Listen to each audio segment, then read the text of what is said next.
ہے جذبہ جان نثاری کا، سبق ہے بردباری کا، مہینہ غم گساری کا، مہینہ غم گساری کا۔ بسم اللہ الرحمن الرحیم، الحمد للہ رب العالمین، والصلاة والسلام علی اشرف المرسلین، نبینا و سیدنا محمد وعلی آلہ و اصحابہ اجمعین۔ ناظرین السلام علیکم ورحمۃ اللہ وبرکاتہ۔ میں ڈاکٹر زید ملک ہوں اور ہماری آج کی گفتگو کا موضوع ہے مریض کے ساتھ ہمدردی۔ حضور اکرم صلی اللہ علیہ وسلم کی سنت کا مطالعہ کرنے سے پتہ چلتا ہے کہ آپ ہر مریض کی عیادت کو جاتے۔ آپ صلی اللہ علیہ وسلم رنگ، نسل اور مذہب کا کوئی امتیاز نہیں برتتے تھے، بلکہ مریض جو بھی ہو آپ صلی اللہ علیہ وسلم اس کی عیادت کو تشریف لے جاتے تھے اور تمام کے ساتھ یکساں ہمدردی کا سلوک فرماتے۔ آپ صلی اللہ علیہ وسلم کا فرمان ہے، نعمتان مغبون فیہما کثیر من الناس، الصحۃ والفراغ۔ دو نعمتیں ایسی ہیں جن سے اکثر لوگ محروم رہتے ہیں، ایک صحت ہے اور دوسرا فراغت ہے، فارغ وقت۔ اکثر ہم یہ مقولہ سنتے ہیں، تندرستی ہزار نعمت ہے۔ اس میں کوئی شک نہیں کہ تندرستی ہزار نعمت ہے، بلکہ ہو سکتا ہے کہ تندرستی سے زیادہ بڑی نعمت شاید ہی کوئی ہو۔ لیکن بعض دفعہ ایسا ہوتا ہے کہ ہم بیمار پڑ جاتے ہیں تو اللہ تعالی ہمیں اس بیماری کا بھی اجر عطا فرماتے ہیں، اور یہ معاملہ صرف اور صرف مومنین کے لیے ہوتا ہے۔ حدیث میں آتا ہے، ان امر المؤمن کلہ خیر، ان اصابتہ سراء شکر فکان خیرا لہ، وان اصابتہ ضراء صبر فکان خیرا لہ، ولیس ذلک الا للمؤمن۔ کہ مومن کا ہر عمل، ہر کام بھلائی پر مبنی ہے۔ اگر اس پر کوئی اچھا وقت آتا ہے، خیر پہنچتی ہے، تو وہ اللہ کا شکر ادا کرتا ہے، تو اس کے لیے اجر ہے، اس کے لیے بھلائی ہے۔ اس پر کوئی کڑا وقت آ جاتا ہے، سخت وقت آ جاتا ہے، کوئی مصیبت آ جاتی ہے، تو وہ صبر کرتا ہے، اس صبر کی وجہ سے اللہ تعالیٰ اسے اجر دیتا ہے، تو اس کے لیے بھلائی ہے۔ آپ نے فرمایا کہ یہ معاملہ صرف اور صرف مومن کے لیے ہے اور کسی اور کے لیے نہیں ہے۔ بیماری کا تعلق بھی اسی طرح کی آزمائش سے ہے کہ جس میں اللہ تعالیٰ ہمیں اجر عطا فرماتا ہے۔ شہید کے حوالے سے تو ہم جانتے ہیں کہ جو اللہ کی راہ میں لڑتا ہوا مارا جائے اس کو شہید کہتے ہیں، لیکن اس کے علاوہ حضور اکرم صلی اللہ علیہ وسلم نے 5 قسمیں ایسی بتائی ہیں، 5 قسم کی موت ایسی ہے کہ اس کو بھی شہید کا درجہ دیا گیا ہے۔ آپ نے فرمایا کہ جو شخص طاعون سے مر جائے وہ شہید ہے، جو شخص ڈوب کر مر جائے وہ شہید ہے، جو شخص جل کے مر جائے وہ بھی شہید ہے۔ آپ نے فرمایا کہ جو شخص پیٹ کی بیماری سے، ڈائریا سے مر جائے، پیٹ چل پڑتا ہے اور اسی میں وفات ہو جاتی ہے، تو اللہ تعالیٰ اسے شہادت کا درجہ عطا فرماتے ہیں۔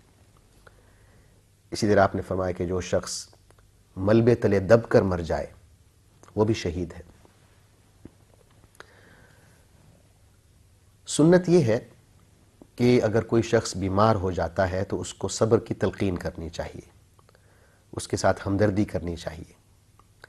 حدیث میں آتا ہے، حضرت عطا بن یسار کی روایت ہے کہ آپ صلی اللہ علیہ وسلم نے فرمایا کہ جب کوئی شخص بیمار پڑ جاتا ہے تو اللہ تعالیٰ 2 فرشتے اس کی طرف بھیجتے ہیں کہ جاؤ اور سنو کہ میرا بندہ ان لوگوں سے کیا کہتا ہے جو عیادت کے لیے آ رہے ہیں، تیمارداری کے لیے آ رہے ہیں۔ فرشتے جاتے ہیں تو وہ سنتے ہیں کہ وہ شخص جو بیمار ہے تیمارداروں کے سامنے اللہ کی حمد بیان کرتا ہے، شکر ادا کرتا ہے کہ ہر حالت میں اللہ نے اسے اچھا رکھا ہوا ہے، صبر کرتا ہے۔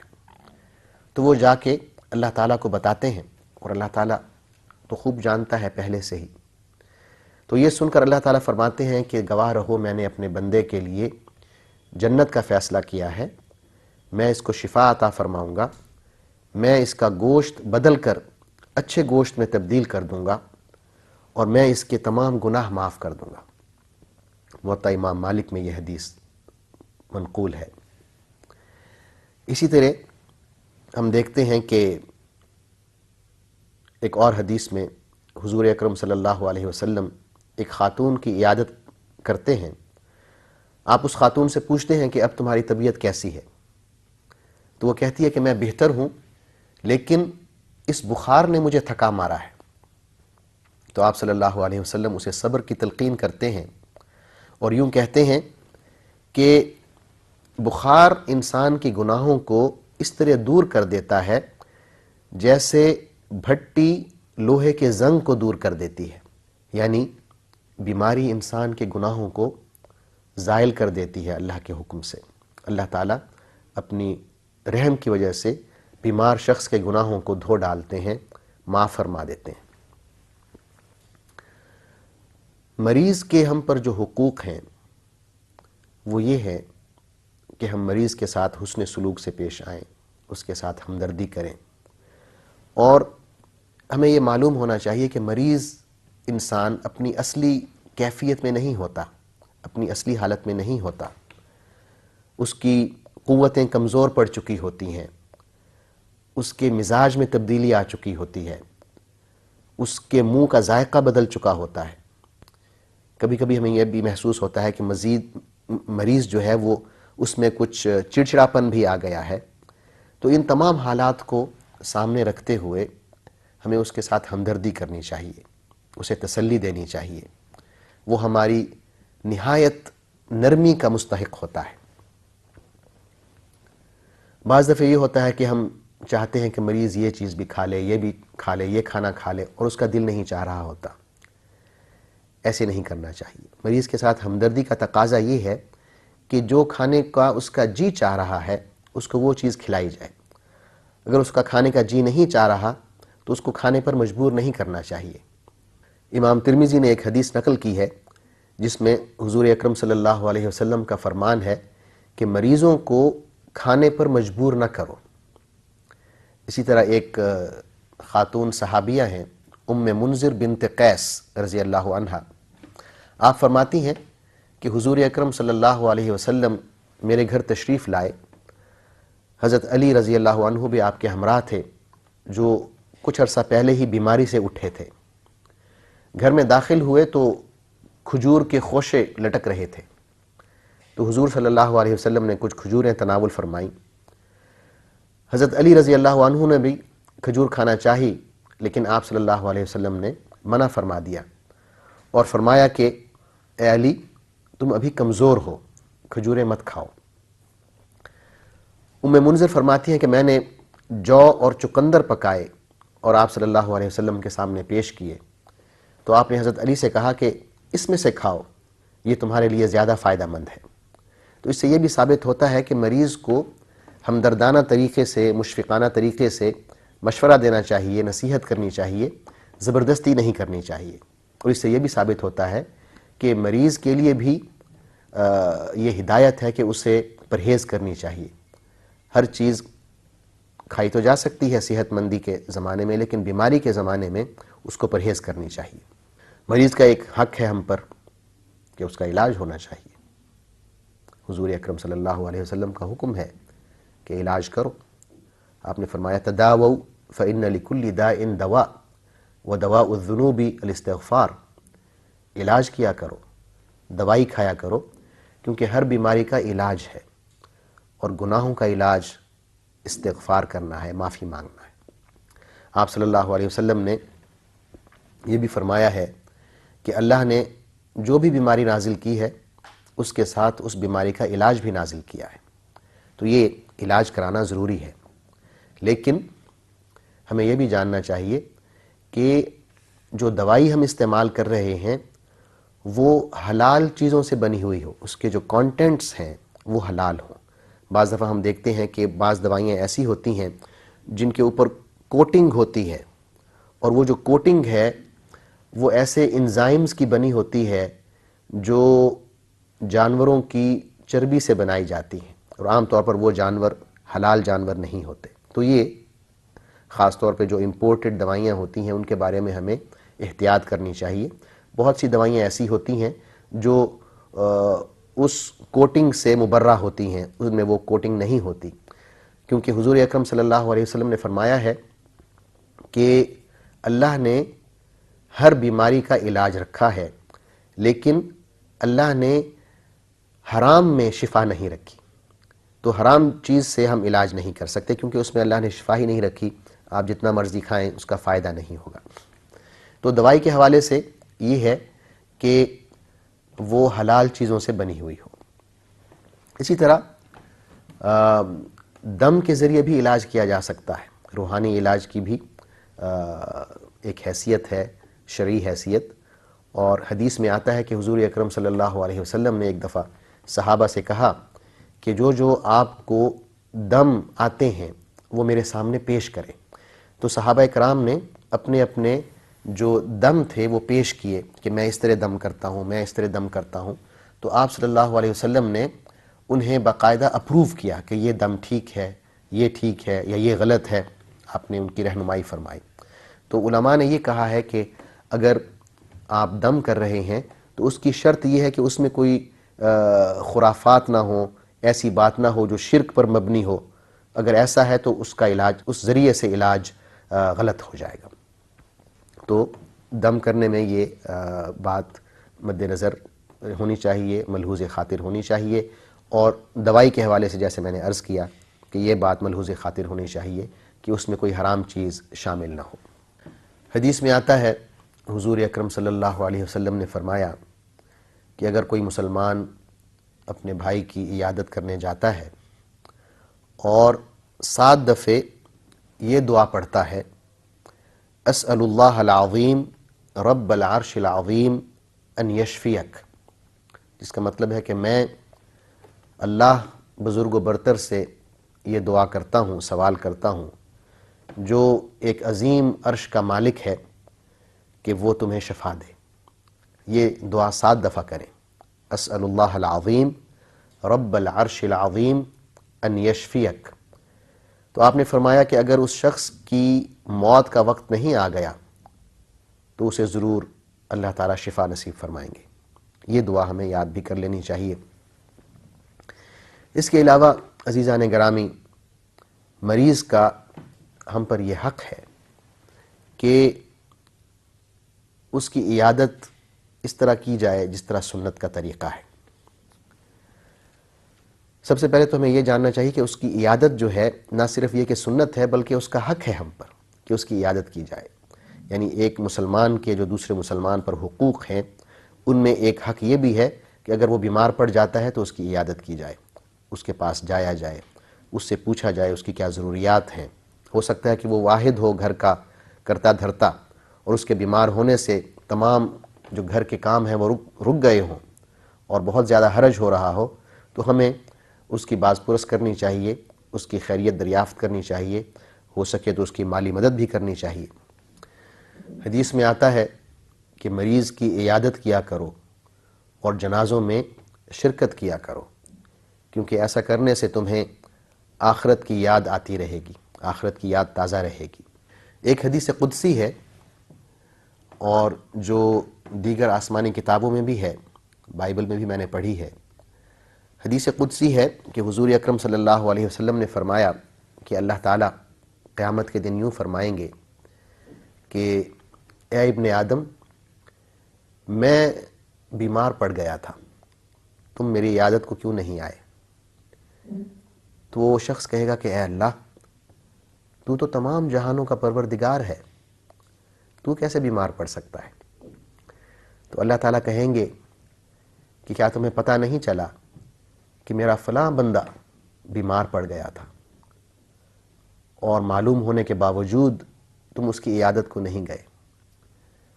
کیا تمہیں اس بات کا علم نہیں تھا کہ اگر تم اس کی عیادت کو جاتے تو مجھے وہاں موجود پاتے؟ تو اس طرح اللہ تعالیٰ ہم سے پوچھیں گے قیامت کے دن کہ تم نے مریض کی عیادت کیوں نہیں کی۔ یہ ایک بہت بڑا، بہت اہم اور بہت اجر و فضیلت والا عمل ہے کہ مریض کی عیادت کی جائے۔ حدیث میں ایک واقعہ ذکر ہے کہ ایک دن آپ صلی اللہ علیہ وسلم نے صحابہ کرام سے پوچھا کہ آج کس نے روزہ رکھا ہے؟ تو حضرت ابوبکر صدیق رضی اللہ عنہ نے کہا کہ یا رسول اللہ میں نے روزہ رکھا ہے۔ پھر آپ نے پوچھا کہ آج کس نے جنازے میں شرکت کی ہے؟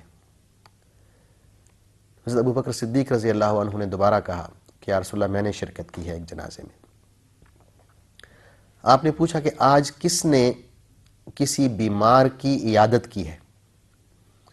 تو پھر حضرت ابوبکر صدیق رضی اللہ